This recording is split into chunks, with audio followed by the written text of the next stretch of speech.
ہے کہ اچھا کام کوئی بھی شروع کیا جائے تو اس میں داہنی طرف سے ابتدا کرنا چاہیے۔ اس سلسلے کی آخری یہ روایت آج کے سبق میں بیان کر رہے ہیں جو حضرت انس رضی اللہ تعالیٰ عنہ نے بیان فرمائی ہے۔ حضرت انس رضی اللہ تعالیٰ عنہ نبی کریم صلی اللہ علیہ وسلم کے حاضر باش خادم تھے۔ پورے 10 سال تک آپ صلی اللہ علیہ وسلم کی خدمت فرمائی اور ہمیشہ سفر و حضر میں ساتھ ساتھ رہتے تھے۔ وہ فرماتے ہیں کہ آپ صلی اللہ علیہ وسلم حج کے موقع کے اوپر مینا میں تشریف لائے۔ آپ صلی اللہ علیہ وسلم نے جو حج فرمایا تھا اس کو حجۃ الوداع کہتے ہیں۔ مدینہ منورہ تشریف لے جانے کے بعد اور حج کی فرضیت کے بعد آپ صلی اللہ علیہ وسلم نے ایک ہی حج فرمایا تھا، اسی کو حجۃ الوداع کہتے ہیں کہ پھر بعد میں دوسرے سال تو اللہ کے یہاں تشریف لے گئے تھے، موقع ہی نہیں ملا تھا، تو مینا میں تشریف لائے تو جمرہ کے پاس تشریف لے گئے، جمرہ کی رمی فرمائی۔ پہلے دن ایک جمرے کی رمی ہوتی ہے اور اس کے بعد حاجی لوگ جو ہے اپنا سر منڈواتے ہیں۔ پھر مینا میں جہاں آپ کی قیام گاہ تھی وہاں تشریف لائے، جہاں آپ صلی اللہ علیہ وسلم نے قیام فرمایا تھا وہاں تشریف لے آئے اور جانور ذبح کیا قربانی کے۔ پھر بال کاٹنے والے سے فرمایا پھر میرے بال کاٹو۔ اس وقت اپنے سر کے دائیں حصے کی طرف اشارہ کیا۔ بال کاٹنے میں بھی پہلے دائیں طرف سے شروع فرمایا کہ یوں شروع کرو، پھر بائیں طرف اشارہ کیا۔ پھر آپ صلی اللہ علیہ وسلم وہ بال لوگوں کو عطا فرمانے لگے۔ یہی بال آج تک جو پوری دنیا میں پھیلے ہوئے ہیں کہ حجۃ الوداع کے موقع پر آپ صلی اللہ علیہ وسلم نے لوگوں کے درمیان بال تقسیم کر دیے تھے۔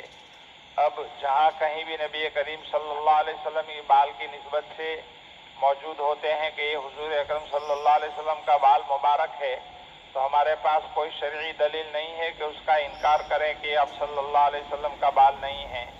عقیدت کے ساتھ دیکھ لینا چاہیے، زیارت کر لینی چاہیے، انکار کرنے کی کوئی وجہ نہیں ہے۔ ہو سکتا ہے وہاں بھی دھیرے دھیرے پہنچ گیا ہو۔ بہرحال آپ صلی اللہ علیہ وسلم نے بال کاٹنے والے سے یہ فرمایا کہ میرے بال داہنی طرف سے شروع کرو۔ اس سے پتہ چلا کہ سر بھی جب کٹوائیں مسلمان تو اپنا بال داہنی طرف سے شروع کریں۔ غالباً حضرت شیخ رحمۃ اللہ علیہ نے فضائل حج میں ایک قصہ چھوٹا سا لکھا ہے، حضرت شیخ رحمۃ اللہ علیہ نے، کہ کسی مشہور مصنف عالم دین جو خود کتاب لکھنے والے تھے، انہوں نے کتاب لکھی حج کے آداب اور حج کے احکام کے متعلق۔ جب حج کے موقع کے اوپر بال کٹوانے کے لیے بیٹھے حجام کے پاس تو اس نے خود بھول نکالی کہ حضرت آپ کے بال تو دائیں طرف سے شروع ہونا چاہیے، یہی مسنون ہے۔ پتہ چلا کہ کتاب لکھنے والے کو بھی کبھی کبھی دھیان نہیں رہتا کہ کیا ہوتا ہے، اس لیے بہت اہتمام اور دھیان کے ساتھ ہر اچھے کام کی ابتدا داہنی طرف سے شروع کرنی چاہیے۔ دوسری روایت میں ہے کہ حضرت ابو طلحہ انصاری رضی اللہ تعالیٰ عنہ کو بلا کر، یہ بھی صحابی ہیں، ان کو بلایا نبی صلی اللہ علیہ وسلم نے اور بال ان کے حوالے کی اور فرمایا لوگوں میں تقسیم کر دو۔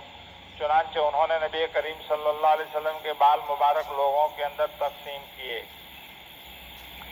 فائدہ، اس روایت سے ہمیں ایک بات یہ سیکھنے کو ملی کہ جب ہم کسی نائی کے پاس بال بنوانے جائیں، یہی نہیں کہ وہ حج کے موقع کے اوپر جب بال کٹوائیں تب داہنی طرف سے شروع کیا جائے گا، بلکہ جب بھی نائی کے پاس بال بنوانے کے لیے جائیں تو پھر داہنی طرف پہلے دائیں طرف کاٹے، پھر بائیں طرف سے بال کٹوانے کا اہتمام کرنا چاہیے۔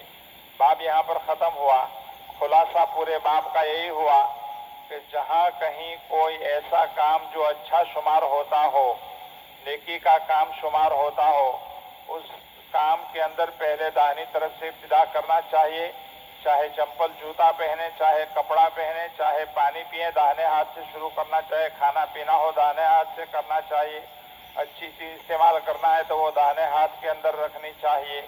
لکھنے کا کام عام طور پر بعض لوگ بچپنے سے اپنے بچے ان کو بائیں ہاتھ سے عادت پڑ جاتی ہیں، تو یہ ماں باپ کی ذمہ داری ہوتی ہے کہ بچے کو اس کو سکھا دیں کہ بھائی ہم مسلمان ہیں، ہمارے یہاں مسنون عمل جو ہے وہ داہنے ہاتھ سے کرنا ہوتا ہے، اس لیے کوشش کر کے داہنے سے لکھنا شروع کرو۔ اگر عادت ایک مرتبہ مضبوط ہو جاتی ہے تو پھر سمجھنا بڑا مشکل ہوتا ہے۔ اللہ پاک عمل کی توفیق عطا فرمائے۔